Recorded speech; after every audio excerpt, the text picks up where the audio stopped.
გავაგანაგზობს.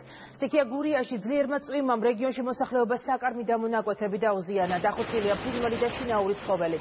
სოფელ ნატანებში ხიდი ჩამოინგრა, რის გამოც 20 ოჯახი გარე სამყაროს მოწდა. რაიონში ვითარების ადგილზე შესაფასებლად ცენტრალური ხელისუფლების წარმომადგენლები ჩავიდნენ, რომლებიც აცხადებენ, რომ აღდგენითი სამუშაოები აქ ნალექის შეწყვეტისთანავე დაიწყება.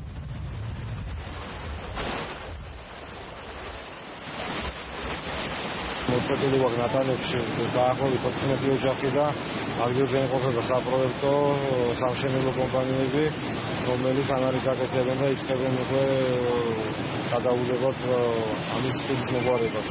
როგორც მოსალოდნელი იყო, მოვიდა დიდი რაოდენობით ნალექი, რამაც გამოიწვია მდინარეების და ციხეების ადიდება. ძალიან დიდი რაოდენობით ოჯახებია დატბორილი. ცენტრალურ მაგისტრალებზე, ანუ რეგიონებში და სოფლებში წყალი გადმოსული, მიმოსვლა დროებით შეფეთქებული. 14 ოჯახი აბსოლუტურად მოწყვეტილია, იმიტომ რომ იქით გასასვლელიც არაა სხვა იმაზე რო გადახვიდა. იკეტება ქუჩა ამით ფაქტიურად. და 14 ოჯახი აბსოლუტურად მიზაღმა დარჩენილი. სახლში არ შემოსული და დატბორილი იყო დაბლაბადვად. ჩვენი ძალით მაშველიც მოვიდა, მაგრამ ვერაფერი ვერ ქნა მაშველიც. გამოძახილი გვყავდა მაშველი და თუ არ გაჩერდა უწნა ვერაფერს ვერ ვიზამ.